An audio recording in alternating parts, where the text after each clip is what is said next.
السلام عليكم البنات، كنتمنى تكونوا كاملين بخير وعلى خير.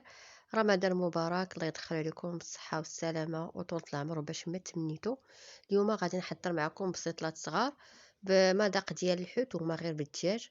عندي كيلو نتاع الدجاج، غادي نزيد عليه واحد 4 البصلات كبار اللي شلطهم. من الاحسن نديروا بصله حريف، معلقه صغيره نتاع البزار، معلقه صغيره نتاع سكينجبير، معلقه صغيره ديال التحميره، وعندي معلقه صغيره نتاع الخرقوم، معلقه كبيره نتاع التوابل نتاع بسطيلات الحوت، وعندي نص حامضه مصيره اللي قطعته طريفات صغيورين، شويه نتاع الملحه، وغادي ندير 2 ضروس نتاع الثومه، وواحد الطماط تاع الحوت. الا بغيتو ديروها ماشي ضروريه، حيت هذوك التوابل اللي درنا نتاع بسطيلات الحوت راه كافيين.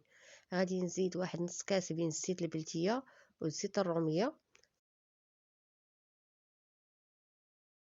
وغادي نزيد شويه نتاع القزبور ومعدنوس.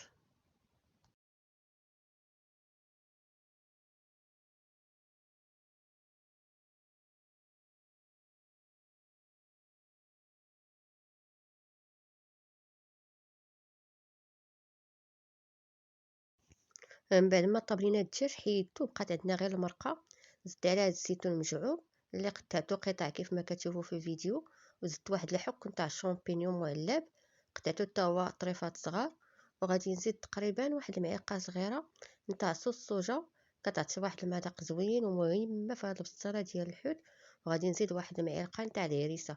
بالنسبه للحار كتحكموا فيه نتوما، الا كنتو بغيتو ديروا كتاكلوا الحار بزاف ديروا 2 معالق. صافي غادي نشعل البوطه تكون مجهده شويه حتى كينشف لينا ديك المرقه، كتنشف لينا مزيان وكتبقى معلكه. وغادي نزيد عليها واحد 4 المربعات نتاع الشعريه الصينيه. الشعريه الصينيه كنكبو عليها الماء صافي وكنقطعها بالمقص، وغادي نبدا كنخلط. كيف ما كتشوفوا غادي نخلط ديك الشعريه مزيان مع ديك المريقه وداك الزيتون وداك الشامبينيون، وغادي نزيد عليه غادي نزيد على داك الخليط الدجاج اللي قطعته طريفات صغار، حيدت ليه العظم. صافي وغادي نبداو كنخدموا في البسيطلات نتاوعنا. بالنسبه للورقه، كنشدو كل ورقه كنقطعوها على 4.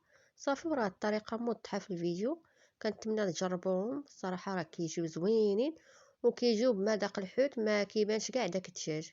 ملي نكونوا كنعمروا البسيطلات نتاوعنا ونكونوا كنهزوا الحشوه، نحاولوا نهزوا شويه نتاع الدجاج شويه نتاع الزيتون، ما نهزوش ديك الشعريه بوحدها.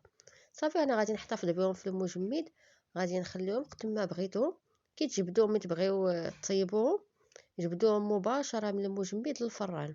صافي غدهنوهم بشويه نتاع الزيت والتحميره. بالنسبه الى ما بغيتوش ديروها ماشي مشكله، راه كيتحمروا كيجيو زوينين. نتمنى تجربوهم ويعجبوكم، ونتلاقاو في فيديو اخر ان شاء الله.